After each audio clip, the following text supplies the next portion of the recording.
So this is my 89 Pontiac Firebird that's been sitting since 1991. If you saw the previous video, it has about 30,000 miles on it. It was damaged in the door, and so it has salvage on the title and needs to be inspected to be re-registered. I'm working through the title process, but we diagnosed it as having a bad fuel pump, and in this video we're going to fix that and hopefully it runs.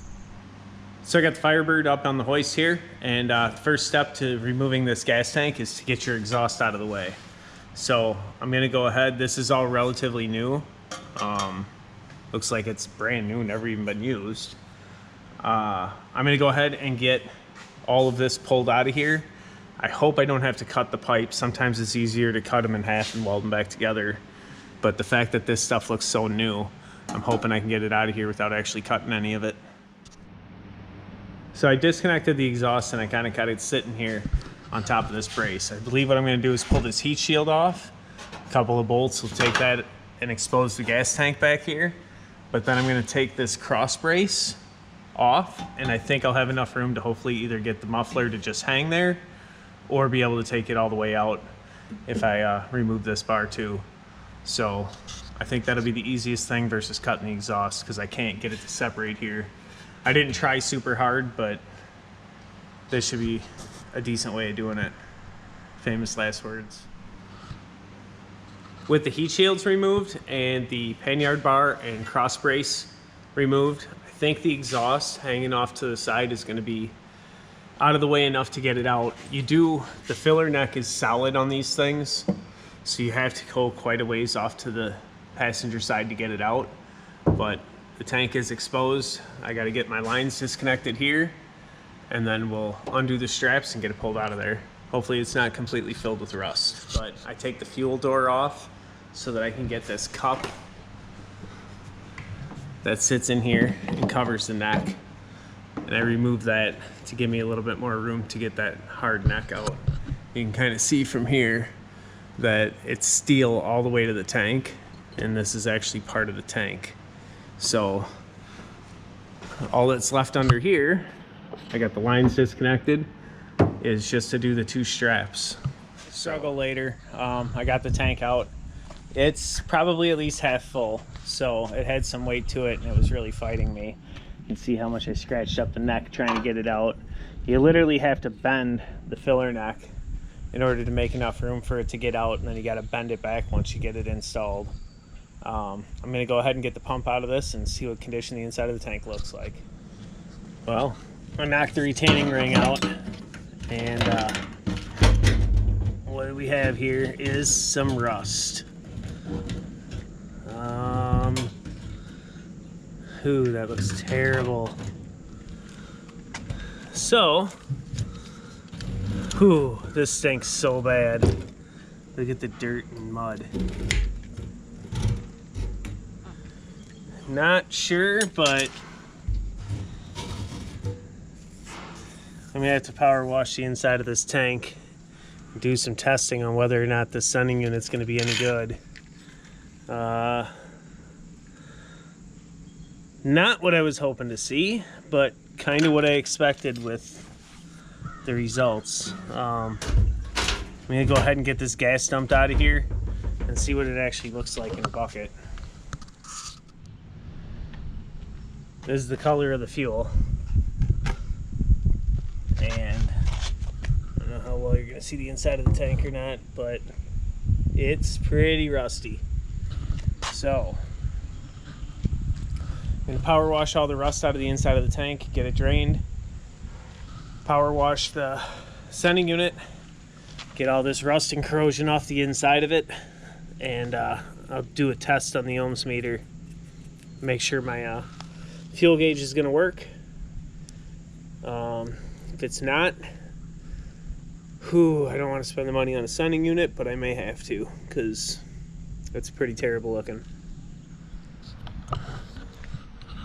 So this is the fuel pump. Let me get it so it's not shaded here.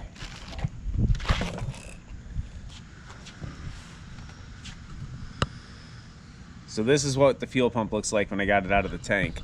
You can see the rubber from the bottom mount. is completely like melted away and it's all gooey. I think they probably put some kind of fuel injection cleaning stuff in the tank the last time they had it running, and then never drove it, and it just sat in there, and it just, yeah, destroyed the rubber parts of the pump. So we got a new pump. We're gonna clean the sending unit up, test this level sensor, and hope that it works. Well, I connected an ohm meter to it and it wasn't working. So I took it apart, and you can see inside here all this goopy stuff. So I think my plan might be to put this in the bead blaster and try and sandblast it and see if I can clean that stuff out and I can get this to read correctly. Otherwise I might just call it quits and order a new sending unit, but I don't want to spend the money on that. So I put it through the sandblaster, and as you can see, it's a heck of a lot cleaner. I'm hoping that, I guess I probably could have got it a little bit better, but I only wanted to hit it a little bit.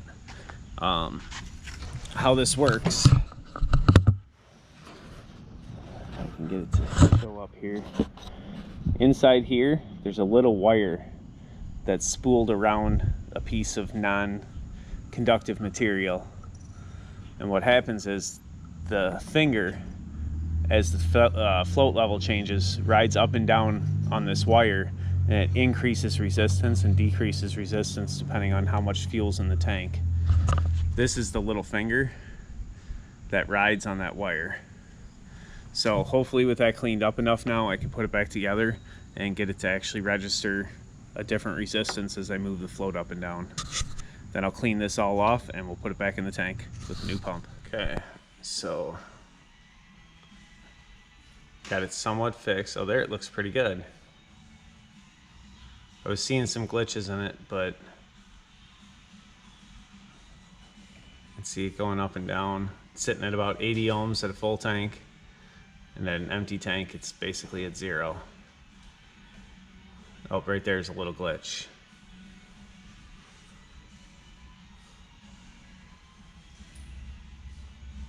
Should have a fuel gauge that works.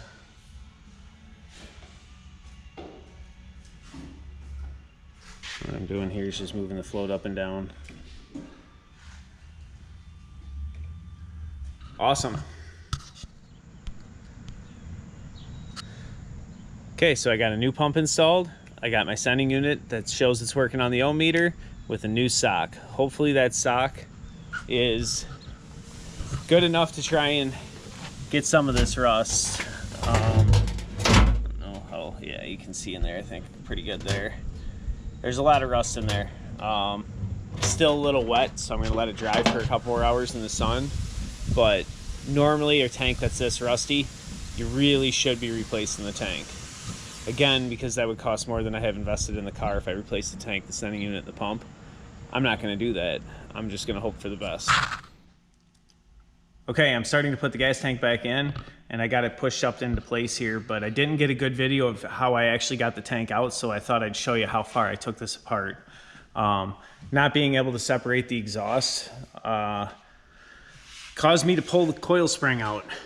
It wasn't very difficult because I had already had the bars removed to gain access for the fuel tank. Basically released the bottom of the shock and pulled the spring out to make room for it. But it can be done without separating the exhaust. Like I said, I should have just cut it and welded back together. It would have saved me so much time from screwing around with this, but I thought I'd show you that. I'm gonna go ahead and get this thing stuck together and we'll see if it starts and runs. So right here, I've got my 2 straps for the gas tank tightened up. I got all of my lines nice and tight. My plug-in is connected. I went ahead and I put my shocks back in. Next step is gonna be all of the heat shields. We'll go ahead and we'll get our exhaust thrown back in, well, after these bars. And then we'll have to fix the filler neck because, like I said, to fit it out, you do end up bending it. And you can see the filler neck is kind of weighed down in the hole, so I'll have to bend that up. Once I let it down, we'll just force it back into the right position, and it should be good as new. So I've got all my heat shields stuck up in here, and I started to put some of the screws in. They actually attached to this bar, which had to go in after the exhaust was pushed above it. So I went ahead and I got all this stuff loosely fitted. Let me go ahead and get this out. Okay, everything's put together underneath, and here we are with the filler neck. As you can see, it's way down low in the hole. Back where it almost connects to the tank, you can kind of see it's like an accordion shape. It's designed to have a little bit of flexibility in this filler neck. I've never been able to get one out without bending it. Obviously, I had to bend this one too. I'll get it bent back up into the center, and then I can finish putting the door and stuff back on. With a little push with the pry bar, you get it back centered again, and we're gonna go thread and throw it together. All right, now that I've got the tank filled up with fuel, well, a couple gallons anyway, with the line still disconnected off of the fuel rail, I ran a hose into a jug, and for the first couple seconds, I'm gonna test the relay and make sure the pump kicks on, and any of that dirt and rust inside the line will go into this bucket or into this water bottle rather than getting pushed into the fuel injectors. So I'm gonna go see what happens here.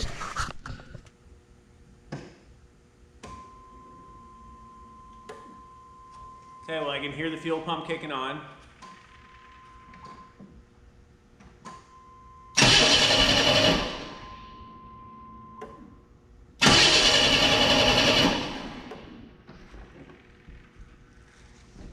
All right, I can hear the fuel pump, and I think I saw it filling up in here. Oh yeah, look at how dirty that is. Wow. There is a lot of rust in this gas tank, and definitely would recommend replacing a fuel tank that has this kind of rust in it. But as you can see how discolored this is, I'm gonna do that a couple more times until we get clear gas out of it. Just get a different water bottle.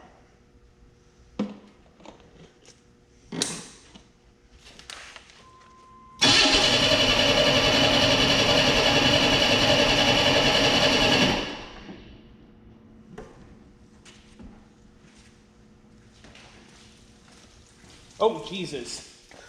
Well, fuel pump stayed running a little longer than I wanted it to there, but look at how clean the gas got.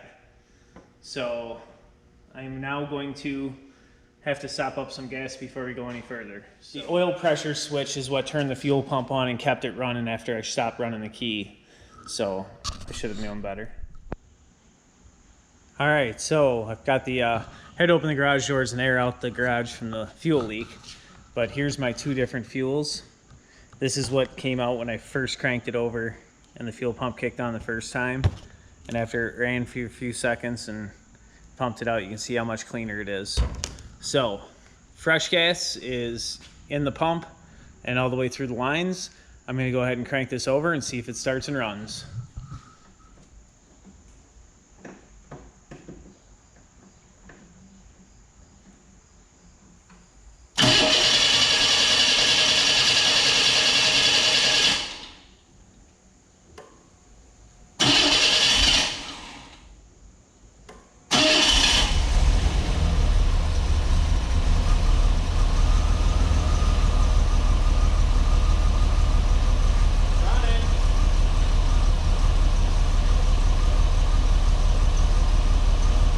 Running, not running good, but it's running.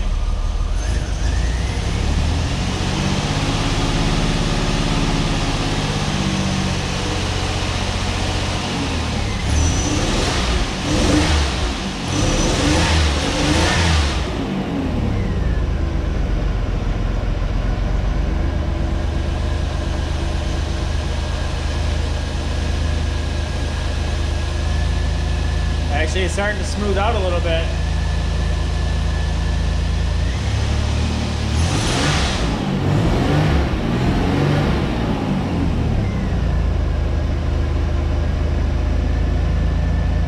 Actually, I don't think it sounds bad at all.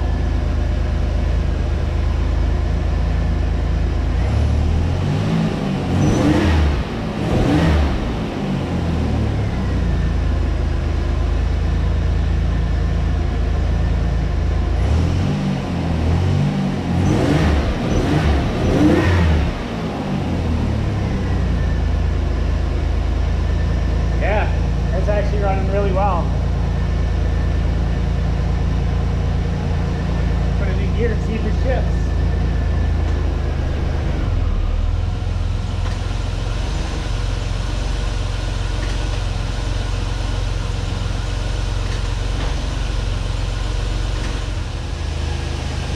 shift through the gears.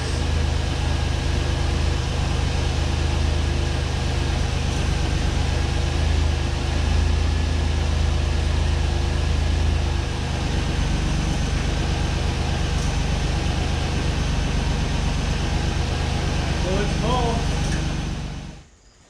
Well, that is exciting. Answered several questions. Apparently it shifts into gear. It seems to go forward and reverse. Didn't actually move, but I could feel it shift into gear.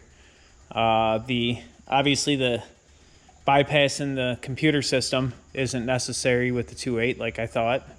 Fuel pump's running, the injectors are firing. And I would say this engine doesn't sound half bad. Now I know the cooling system has some pretty nasty stuff going on, so I think maybe I'll address that next, but I think it needs brakes and a title, and this is going to be a decent car. Okay, so I pulled the upper hose off to kind of see what condition the coolant was in, and to my surprise, it actually looks halfway green. I expected it to be all rust, because as you can see here, the hose is like soft and pliable, but here, it feels hard as a rock, and when I push it and squeeze it, let's see if I can line it up here. You can hear it crushing and cracking, and I thought that was rust scale on the inside of the hose. I do believe that's the actual hose completely collapsing from the inside out. So rather than flushing the coolant, I need to replace these coolant hoses before I do anything else. Yeah, so I just put my finger inside the hose, and this is what's coming out of the inside of the hose. So it's all falling apart inside. Well, after seeing all that yuck in the hose when I was squeezing on it, I went ahead and I squeezed it all over, and I did flush the cooling system out, and I added a bottle of Prestone Super Flush. Leave that in there for a little while. Hopefully it'll clean up any of the rust deposits in the block, and I'll probably end up having to put new hoses on it, but I just want to make sure everything's going to be good with the title before I invest any more money. I think I'm going to let it run for a little while longer just to make sure there's no other issues I find. Alright, well I got it running outside here, and I thought I'd quick jump out and reach in and turn on the blower motor to see what happens, and a bunch of dust came out and you can feel it vibrating. And now the inside of the car does stink like a mouse. So almost for sure somewhere in the ventilation system in here there's a mouse nest, most likely inside the motor itself. Just because the way it's vibrating, I'd say it's off balance. So I will have to pull that out. But I'm going to let it run here for a little bit. And seems like it's actually running pretty well. Okay, so I went ahead and I shut it off.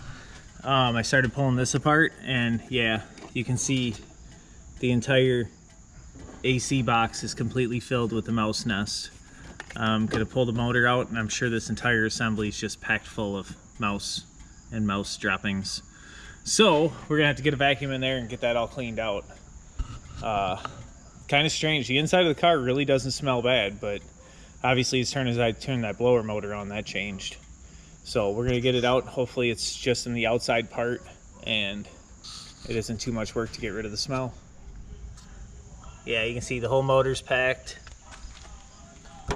The inlet for the motor is packed, and so is the entire AC box. It's just full. So one thing you have to know is that if you don't use your car, a mouse is going to. So this is the low mileage car scent of mouse droppings. We're gonna go ahead and get that all vacuumed out and spray it all out with Lysol. So pretty exciting. I can actually drive the car in and out of the shop now. It starts right up. It actually seems like it's running really well.